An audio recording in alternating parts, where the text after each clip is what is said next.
Est-ce possible de réhabiliter un psychopathe? J'ai toujours aimé la phrase dans le livre de Cleckley.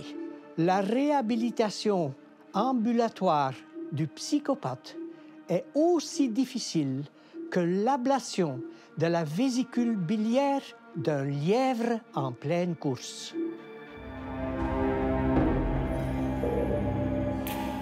Le moment où j'ai eu la vraie cassure avec Earl j'étais à New York avec mes filles et mon frère m'a téléphoné pour me dire « c'est fini ». J'ai dit « comment? Quoi? Qu'est-ce qui se passe? » Et mon frère m'a téléphoné pour me dire que Earl Jones nous a défraudé tout l'argent qu'on avait investi, tout l'héritage de mon père, de mon grand-père. Et c'était un choc horrible et je savais que tous ces doutes que j'avais de Earl, c'est devenu une réalité et que notre famille était dans une terrible situation. Earl Jones aurait fraudé une centaine d'investisseurs au Québec, en Ontario, aux États-Unis. Le soi-disant conseiller financier a bouleversé bien des vies. C'est de la rage, de la colère. Et après, c'est un sentiment t'es complètement démoralisé. Tu sais pas comment tu vas récupérer. C'est une peine très, très douloureuse.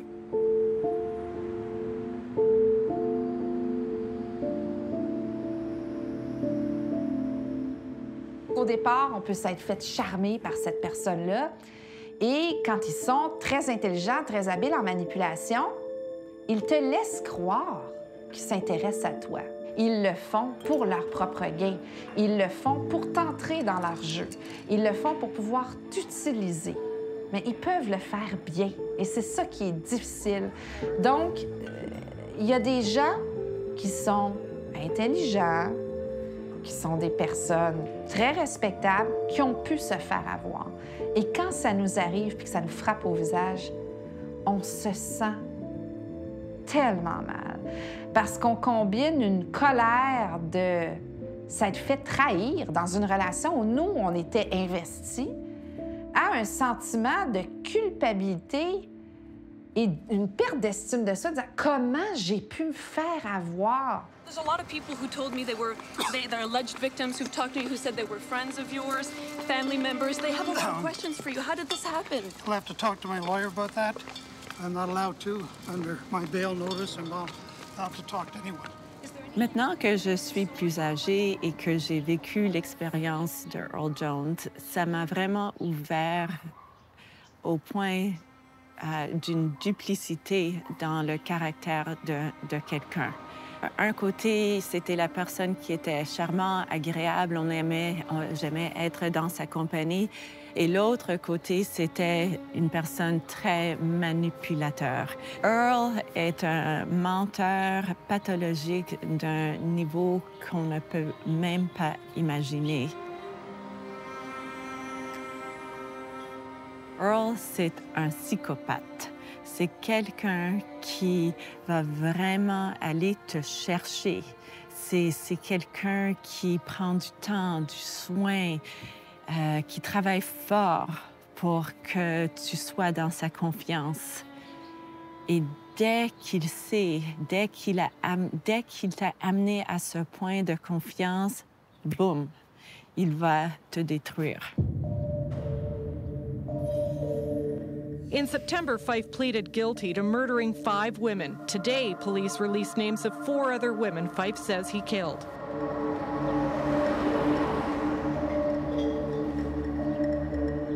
La première rencontre avec William Fife, ça s'est fait dans mon magasin.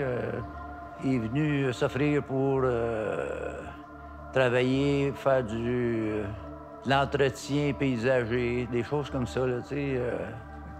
Ça a été la première rencontre que j'ai eue avec lui. C'est un bonhomme qui était très poli, très à sa place. Il était une très bonne approche. Il était gentil. Toujours un beau sourire. C'est un bonhomme très cordial, là, tu sais. On est devenu un petit peu plus familier, de fois en fois. Il s'est offert pour venir travailler chez moi aussi. Fait que, il a fait des travaux à ma maison privée. Il m'a invité à aller jouer au badminton avec lui les mardis, jeudis. Il était en charge du gymnase municipal là, pour la session de badminton. Fait que c'était un très bon compétiteur. Fait que moi aussi, fait que on a eu d'agréables moments.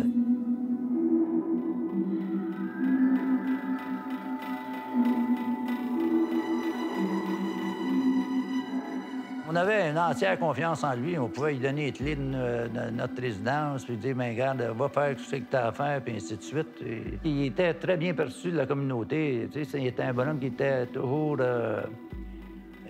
très utile. Il offrait tout le temps ses services. C'était un bonhomme qui était toujours prêt à aider tout le monde. Il sortait avec une petite madame du coin, là, tu sais, qui était séparée. Elle avait 2 enfants. Bill, il a quasiment été comme... le père de ces enfants-là, là, il était tout le temps là à la maison avec eux autres. Au moment où est-ce qu'on jouait au badminton, là, on était toujours en petite tenue. Là, fait que là, à un moment donné, il s'est graffiné un peu cette semaine, là, mais pas là de ça.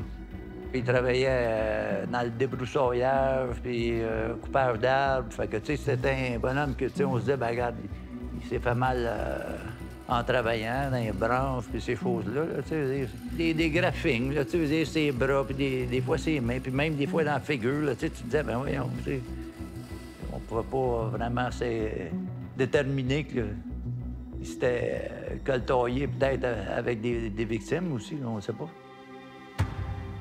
En plus des 4 meurtres qui portent à 9 le total des assassinats qu'il aurait commis, Fife aurait avoué aussi plusieurs tentatives de meurtre et plusieurs agressions. Mon fils, le plus vieux, il m'appelle, il dit, papa, il dit, as-tu regardé les nouvelles? J'ai dit non, pas encore, j'étais au travail. Fait qu'il il dit, apparemment, Bill Fife, il dit, il a été arrêté pour un meurtre. J'ai dit, Colin. Je n'en revenais pas. Puis là, il dit, bien, apparemment, aux nouvelles, ils disent qu'il est soupçonné de plusieurs meurtres. Ça serait comme un tueur en série. Colin.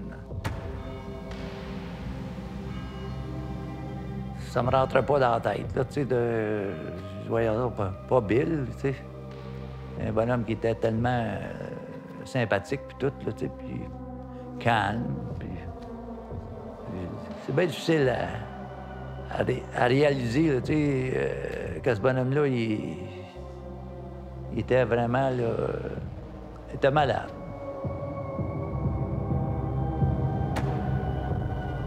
On est tous abasourdis de voir ce qui s'est passé, puis comment est-ce qu'on a pu être vraiment, là, tu sais, trompés d'une façon, parce que c'est des gens qui nous trompent, évidemment. Ils sont pas sincères avec nous autres, tu sais. On a une vie vraiment cachée qu'on peut pas déceler. Là.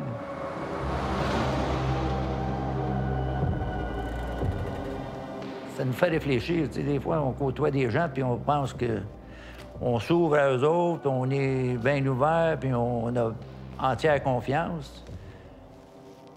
Des fois, on devrait peut-être bien être un petit peu plus prudent, comme on dit. Quand on a vécu une chose comme ça, là, avec un individu comme ça, par la suite, on est un petit peu plus sur nos gardes, un peu, là.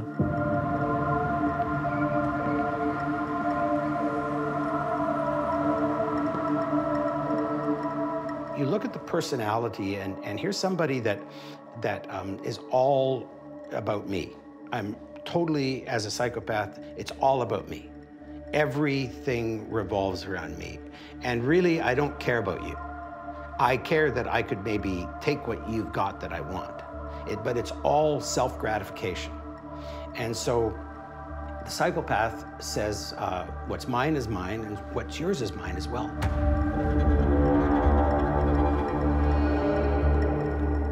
For instance, when I'm interviewing somebody that I see as being fairly psychopathic, I will take my watch off, or I'll take something out of my pocket and I'll set it on the table between us. And I'll say, this is something that you want more than anything else in life, and it's mine. I'll set it on the table. How are you gonna get it? With the non-psychopath, they'll look at me and say, well, I'll ask you for it. The psychopath looks at that and he goes, huh. He sits back and he gives me this little smirk. And I say, okay, how are you gonna get that? He says, I'll get it. Well, how are you gonna get it? Don't worry about it, I'll get it. It's like, it's a game. It's a game, it's a challenge. Are you smarter than me? Are you stronger than me? Can I take you? That is the attitude of the psychopath. If I feel like I can get something from you with an open hand, I'll keep taking it, because this is an easy way. This is a con. I can con you.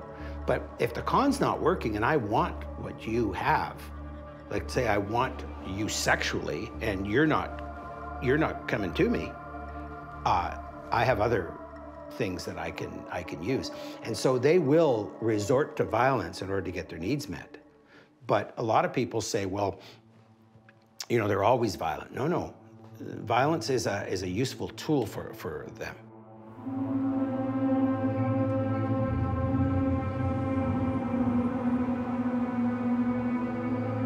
On commence pas à traiter les gens de psychopathes à gauche, à droite, juste parce que, par exemple, ils ont commis un homicide. Des fois, on va entendre ça. Quelqu'un a commis un homicide, c'est nécessairement un psychopathe.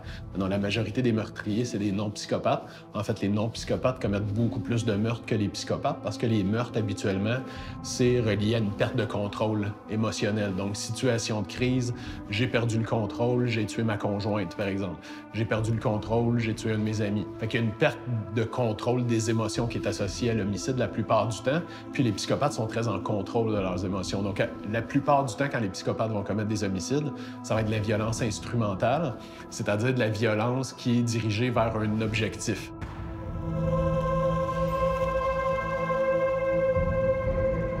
La caractéristique principale des psychopathes, c'est la recherche de pouvoir. Certains vont le faire par la délinquance, certains vont le faire par la violence, alors que d'autres vont le faire d'une autre façon, que ce soit par l'argent, que ce soit en ayant plusieurs partenaires sexuels, que ce soit en intimidant leur entourage, que ce soit en rabaissant les gens, que ce soit en humiliant les gens, en ayant divers comportements, mais qui ne sont pas des comportements délinquants en tant que tels.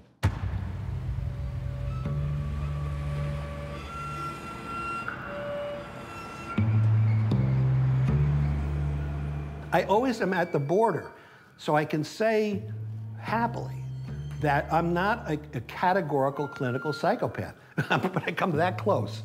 And so I always hit, you know, if 30 to 32 is the cutoff, I'm a 25 to 28, probably because I don't have the other half of the traits, which are very negative traits. They're what are called for the PPI, impulsive antisociality. I can be impulsive, but I can control my impulsivity. That is, I have done crazy things all my life that make people very nervous, but I choose to do it. It's not like I'm out of control and, oh, you know, I'm gonna get impulsive. You know, it's very carefully thought out, and so people don't get hurt. They don't get killed, but they're always involved in something that scares the hell out of them. And this has happened with my kids, with my brothers and people I know. The idea is I'm gonna get you to do something you never thought you could do. And we're gonna go swimming with these sharks. We're going to go into this bush, into this jungle, and there's a sign saying, no, you know, no trespassing, don't come in here because there's lions. But I said, here are the risks, and we're gonna go in and have the greatest time of the life. You're gonna smell you're gonna smell the lion dung, you're gonna smell the leopards, you're gonna smell all this, and you're going to be, you know, just like running with the bulls in Pamplona, which I've done, and it was always a thrill. So it's about thrilling, you know, thrill seeking, but also understanding what the odds are. So this is why psychopaths can be very successful, because they understand the odds. It's the idea that you know how to balance risk and reward. There's no good moral reasoning. What they don't think what they're doing is morally wrong. So when they're caught by the police or their wife or their husband doing something awful, it's like, No, that's not me. It's like the old, who do you believe, me or your lying eyes? And so psychopaths can do this because in their hearts, you know, in their souls, they don't believe what they're doing is immoral.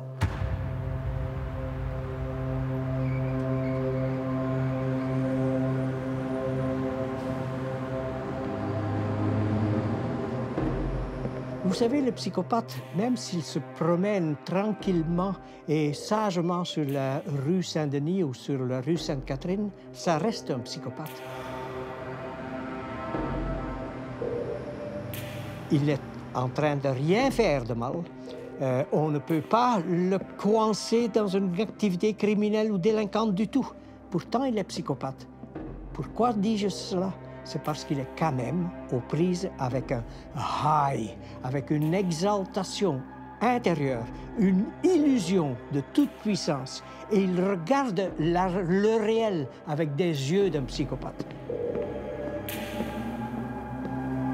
Il a un genre de lecture de la réalité qui est constante, 24 heures sur 24, et qui est de l'ordre psychopathique, c'est-à-dire qui est de l'ordre de l'exploitation et du mépris pour tout qui est exploitable, parce qu'il méprise évidemment les autres. Ça, c'est un état d'esprit, c'est un high, un tas d'extase qui est constamment présente et dont il a fort besoin.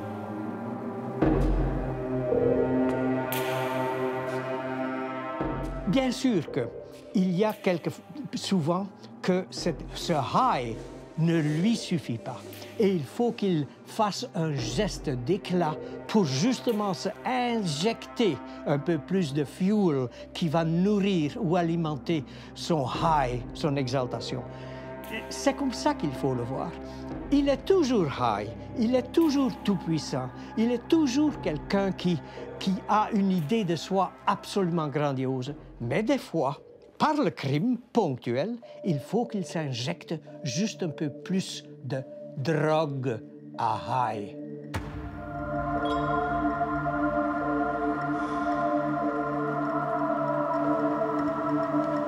Beaucoup de psychopathes ont une grande tendance à s'ennuyer. Pour eux, par exemple, avoir une conjointe stable, sans avoir de maîtresse, c'est quelque chose de très, très ennuyant. Ils ont besoin d'être constamment stimulés. Avoir un emploi stable, un emploi à long terme, encore là, c'est quelque chose de très ennuyant. Fait qu'est-ce qu'on va observer parfois, c'est qu'ils vont changer d'emploi très, très souvent. Parce qu'après 2 semaines, après 1 mois, après 2 mois, après 3 mois, c'est quelque chose qui les ennuie.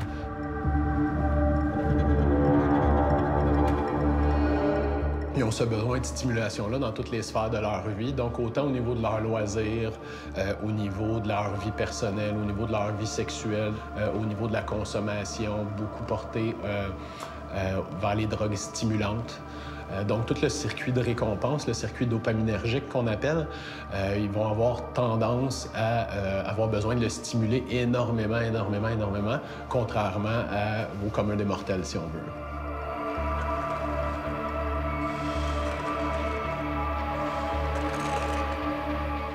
Souvent, chez un psychopathe, on voit ce besoin-là de stimulation, de sensations fortes, de prise de risque. Et autant où, chez ceux qui se retrouvent en prison parce qu'ils ont fait des meurtres, etc., on dit « wow, OK, ça s'est vraiment manifesté de façon tordue ». En organisation, au début, ça peut même être vu comme une force et ça les aide à gravir les échelons.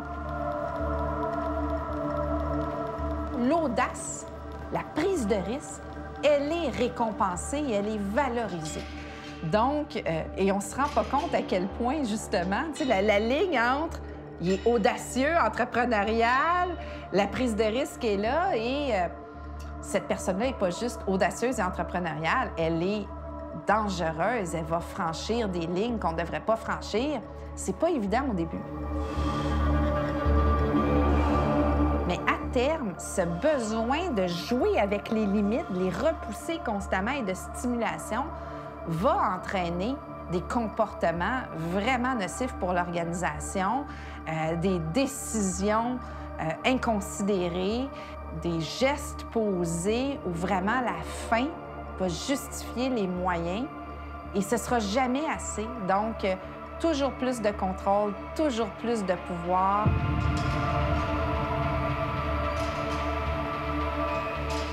The more you get, the more you want. There is a part of human behavior that rolls that way. I think with the psychopath, there might be an increased necessity of upping the ante, of getting more excitement as time goes on, and we see that with the more deviant individuals. You see sometimes the violence will increase as they commit offenses. Each time they commit an offense, the violence increases. And sometimes that's the need to satiate the fantasy that is within the person. We see that more with sex offenders than we do with anybody. Not that violent offenders don't have fantasy, they do too. But sex offenders are driven primarily by sexual fantasy. And so the need to have more seems to be more in keeping with the psychopathic sex offender than anyone.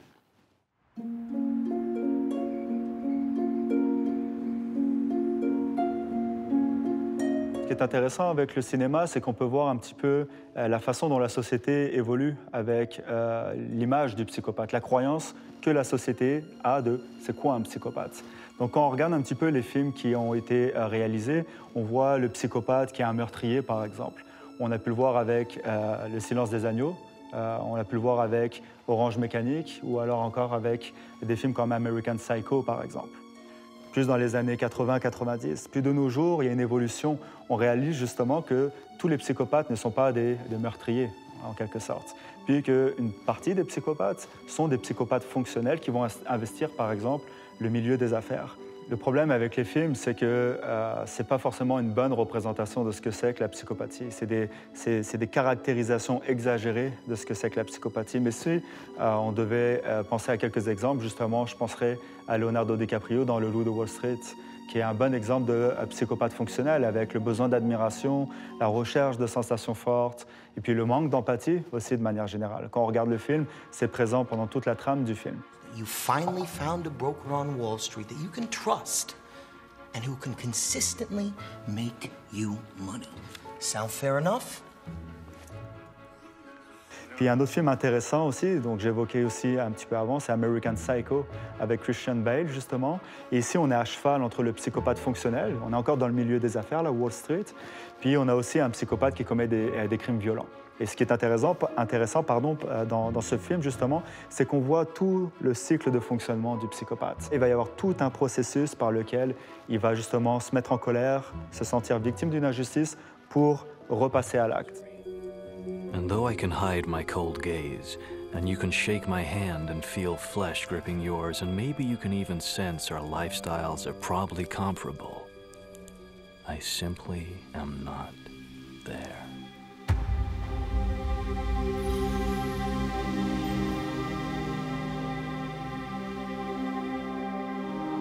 Au niveau des crimes sexuels, en fait, les crimes sexuels de psychopathes, d'un psychopathe à l'autre, ça peut varier. Il y a certains psychopathes qui vont commettre des délits sexuels pour la recherche de stimulation.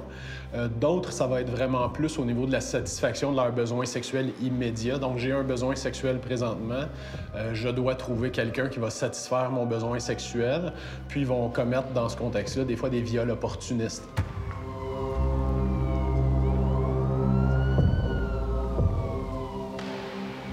Puis il y a d'autres psychopathes qui vont être des violeurs, je dirais plus sadiques, donc qui vont avoir des intérêts sexuels déviants, donc des fantasmes déviants, qui vont éprouver de l'excitation sexuelle à voir la souffrance des autres, à leur infliger de la souffrance. Puis là, ça va être des violeurs souvent qui vont, la plupart du temps, être des gens quand même assez organisés, donc qui vont préparer leur délit, vont observer la victime, vont regarder ses allées et venues, à quelle heure elle part du travail, à quelle heure elle rentre du travail, est-ce qu'elle reste seule, est-ce qu'elle a un chien, est-ce qu'elle a un chum, si elle a un chum, il revient à quelle heure. Donc, ils vont s'assurer de bien organiser leur crime, de commettre le délit dans un endroit isolé où ils risquent pas de se faire prendre. Puis, il va tout avoir la composante sadique qui va entrer en ligne de compte en plus. Donc, non seulement le crime va être organisé, mais il va y avoir beaucoup d'humiliation de la victime, puis d'infliction de souffrance pour leur propre excitation sexuelle. Stabbed 55 times. That was his bloody trademark. His murders covered a 20-year period. All his victims had in common was they were women who lived alone.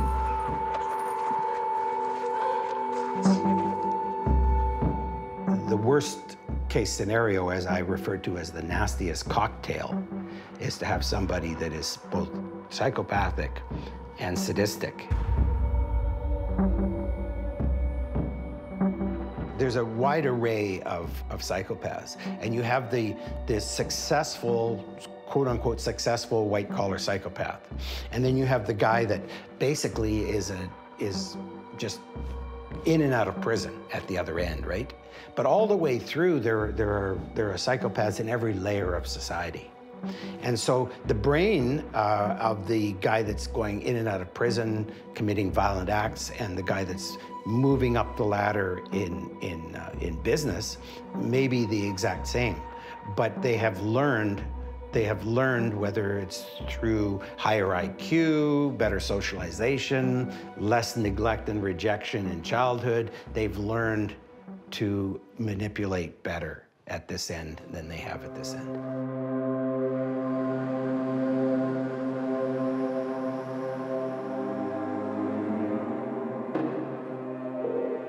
You know, if you look at a human, a developing human from birth onwards to an adult, there are about what are called 350 specific behaviors. And those behaviors will develop by themselves. You don't, even the sense of morality, balance, art, beauty, ugliness, people have when they're, you know, very early. So basic personality traits are genetically determined. But nobody's wired to be a murderer. Nobody's wired to be a psychopath. But there are some of these genes that are consistent with psychopathy and other personality disorders that mostly are regulated by what are called promoters. It's like the gas pedal in your car. You know, the engine is the gene, but there are gas pedals that turn higher and lower if you need it. Sometimes you need the warrior genes to fight off somebody who's attacking you or your family. There's like a time and a place and a level for everything.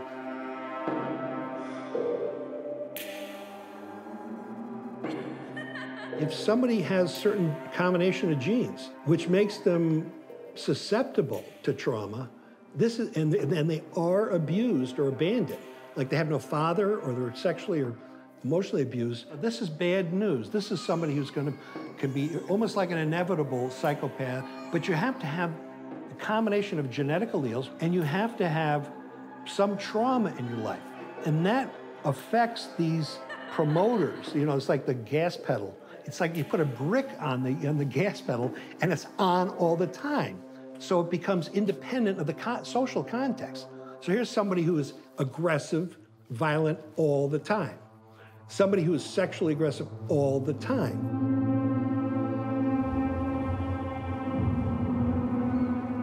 Quand on regarde l'échantillon des personnes psychopathes, c'est quoi les facteurs de risque qu'il y avait dans l'environnement? Donc, des facteurs qui sont corrélés avec le développement de la psychopathie, par exemple au niveau de la supervision parentale. Ça, on va retrouver ça chez beaucoup de psychopathes, donc des problèmes au niveau de la supervision parentale, des parents qui ne vont pas offrir un cadre assez clair. Au niveau de la discipline parentale, donc des parents qui vont utiliser une discipline beaucoup trop sévère, beaucoup trop physique, par exemple, qui vont donner la fessée. Le fait de venir d'une famille très nombreuse, le fait de venir d'une famille délinquante, le fait de fréquenter des pères antisociaux à l'école. Nature loads the gun, but nurture fires the bullet. And it's the reason why one of my main concerns is to make sure that children are not abused and neglected. So I say to conferences and to politicians everywhere, put your money upstream, fish upstream. Fish upstream, put your money into the children. Somebody will say to me, well, Dr. Logan, isn't it true we should be starting at age 12 and really doing stuff for these kids? The train left the station. Like, this is long gone. We've already missed it. Let's start at least age 6, 7, 8. Let's get things in place. And let's take the kids that are showing the effects of the abuse and neglect coming into the school system, and let's focus in on them and pour more resources and get more help with them so that we can steer them in a better place.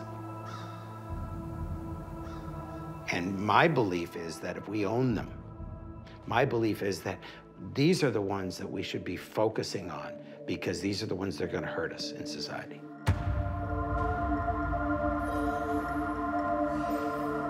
J'ai suivi le procès, j'ai après ça, à toutes les demandes de libération conditionnelle, j'ai été. Il a été des années et des années et des années à dire que c'était la faute des autres, c'était pas sa faute. Parce que là, il consommait moins, il était plus là. Fait que là, c'était toujours la faute des autres. C'était la faute de son père parce qu'il l'a maltraité, parce que c'était un ancien militaire. C'était la faute de son frère parce que son frère l'avait abusé sexuellement.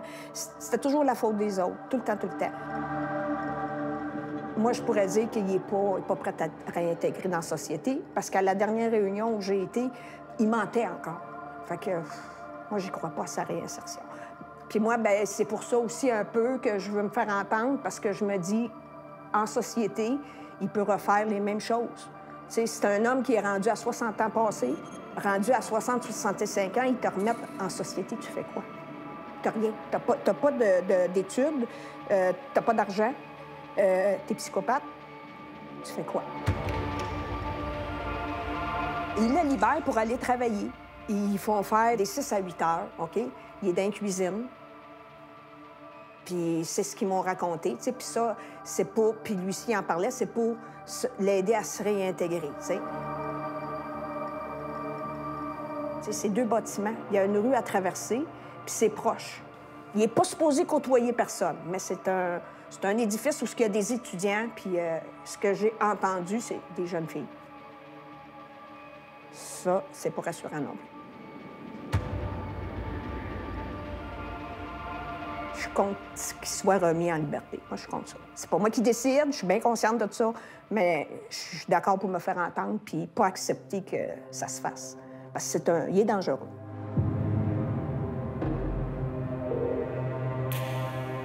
Que la personne soit psychopathe ou non psychopathe, la plupart des gens vont essayer de faire en sorte d'être libérés. Donc oui, en détention, il y a beaucoup de gens qui vont participer à des programmes, non pas parce qu'ils pensent qu'ils ont un problème, mais parce qu'ils savent que c'est nécessaire pour obtenir leur libération. Les psychopathes ont cette habileté-là à bien se présenter. Ils vont être capables, par exemple, en détention, pour certains, pas tous, mais d'avoir un comportement parfaitement conforme pendant une bonne période de temps parce qu'ils savent qu'ils ont besoin de ça pour être libérés. Donc, ils sont capables d'avoir un certain contrôle d'eux-mêmes pendant une période de temps pour un bénéfice. Le psychopathe, il faut souvent qu'il y ait un bénéfice. La carotte au bout du bâton est très importante pour eux. Donc, quand ils voient que leur libération s'en vienne, bien là, des fois, le comportement va beaucoup s'améliorer dans l'espoir d'obtenir cette libération-là. Puis, ils vont être capables de, par exemple, mettre certains intervenants de leur côté, obtenir des bons rapports de ces intervenants-là. Donc, quand ils vont arriver à leurs audiences, bien, ils vont avoir des rapports favorables parce qu'ils ont réussi à bien se présenter aux différents intervenants dans leur dossier.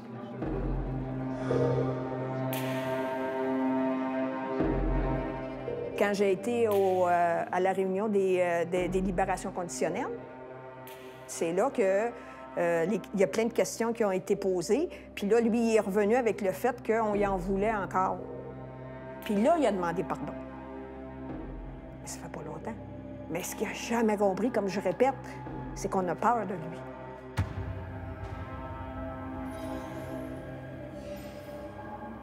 Tu te sens en sécurité quand tu sais qu'il est en dedans. Là, tu sais qu'il va sortir. Oh.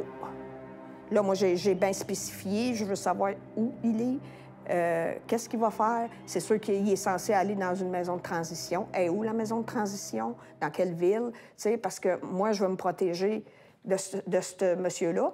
Puis, il y a d'autres aussi. Il y en a d'autres membres de la famille qui pensent la même affaire. Tu peux pas avoir peur quand tu fais affaire avec du monde de même. C'est impossible.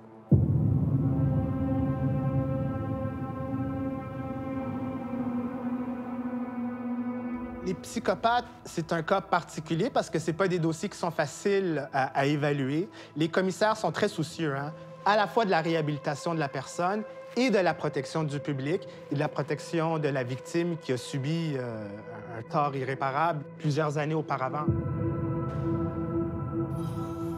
Le fait d'être un psychopathe n'est pas une fin de non-recevoir en soi. C'est-à-dire que les commissaires ne doivent pas fonder leurs décisions strictement sur des stéréotypes de ce qu'on pense être un psychopathe. On doit examiner le dossier dans toutes ses particularités. Comment la personne s'est comportée en prison durant son incarcération, malgré sa psychopathie? Est-ce qu'elle a tiré des leçons de sa punition? Est-ce qu'elle a cherché à se réhabiliter en prison? Est-ce qu'elle a participé à des programmes?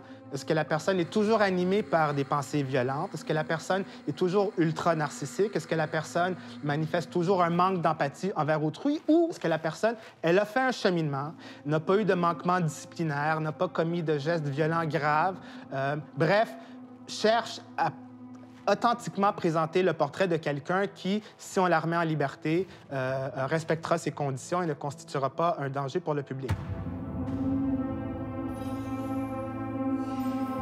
Au-delà de ce que la personne dit, il y a un lot d'informations, c'est-à-dire on a 10, 15, peut-être 20 ans d'incarcération qu'on peut regarder, voir comment la personne s'est conduite pour ultimement tirer une conclusion sur sa dangerosité.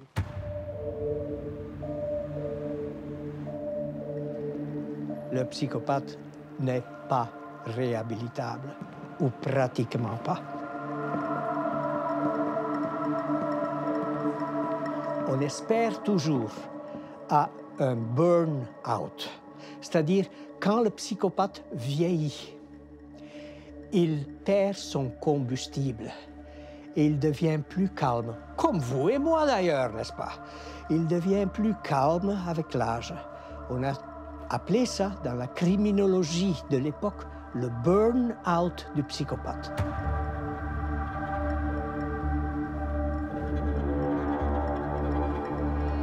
C'est pour ça qu'au Canada, on a voté des lois pour déclarer certains psychopathes délinquants dangereux.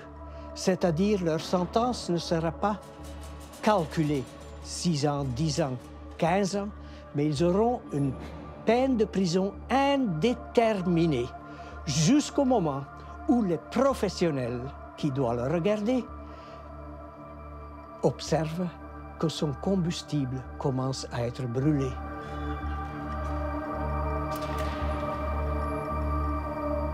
You can't cure a psychopath, right?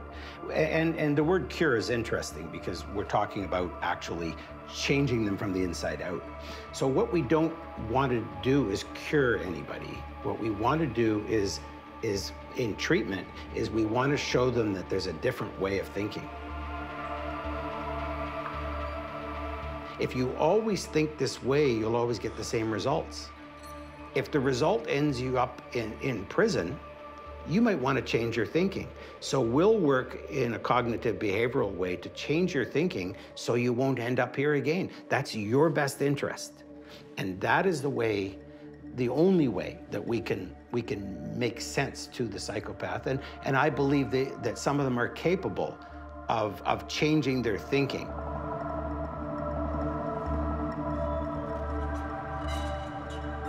I don't think we have any choice in the matter of release. We can't hold a person in prison because they're psychopathic. I don't believe we could change the law to say if a person scored over 30 on the PCLR, we could keep them in beyond their warrant expiry. I don't think that will ever happen. I think there's room, especially in Canada, for harder sentences, for harsher sentences, for violent crime. So I just worked a case in the United States where a guy sexually assaulted 2 stepdaughters. He's going to get 50 years in prison. I had another case in Ontario where the guy did the exact same thing. The girls were the same age. The case was almost identical. He got 2 years in prison. So there's a disparity in what we do in Canadian law that I think needs to be looked at.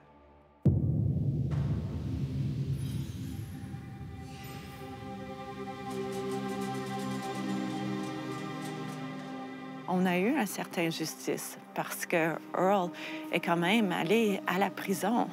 Et on ne peut pas dire ça pour tout le monde qui a escroqué d'autres victimes. Je pense que Earl aurait dû passer toute sa vie dans la prison. Il est là pendant 3 ans. Maintenant, il est de retour dans la rue. Des crimes économiques, c'est très difficile pour les gens de comprendre parce qu'à l'extérieur, on paraît bien. Mais c'est comme un cancer qui nous quitte jamais.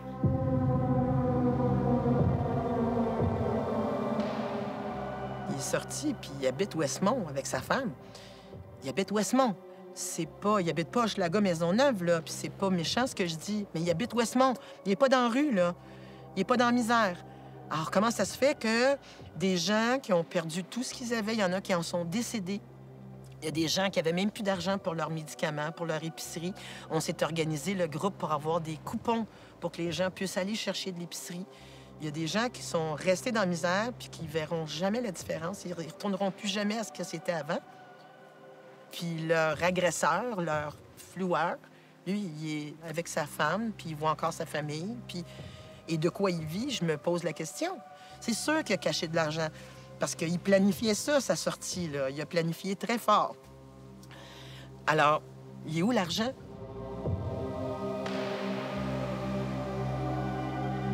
Je ne sais pas qu'est-ce qui se passe dans la vie de Earl maintenant. J'ai eu un moment qui était très bizarre. J'étais dans ma voiture sur René Lévesque et j'étais arrêtée à une lumière rouge. Et tout à coup, je vois un homme qui avait l'air comme Earl Jones, qui passait devant moi. J'avais mes mains sur le steering wheel et j'ai dit « Oh mon Dieu, c'est Earl ». Et juste quand je me suis aperçue que c'était lui, la lumière a tourné verte, alors il a fallu que j'avance. Mais c'était quand même quelque chose de lui revoir. Et ça m'a dit quelque chose aussi, parce qu'il a affecté moi, ma famille et beaucoup d'autres gens. Mais pour lui, il est revenu, prenait sa marche sur René Lévesque, il était bien habillé et sa vie continuait.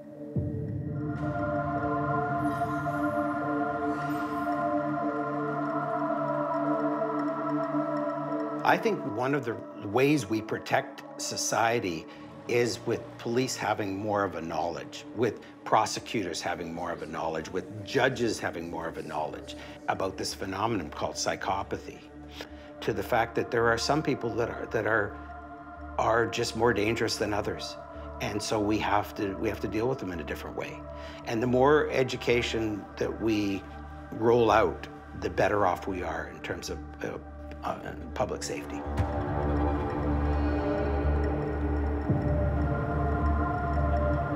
Getting factual information out to people is very important. If I see somebody who has these traits,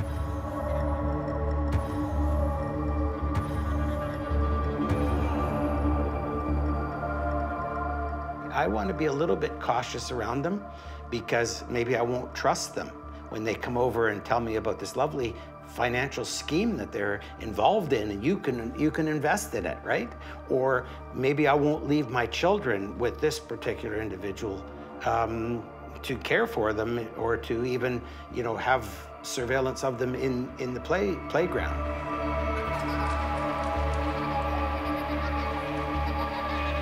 It's protecting ourselves with knowledge because the psychopaths are among us.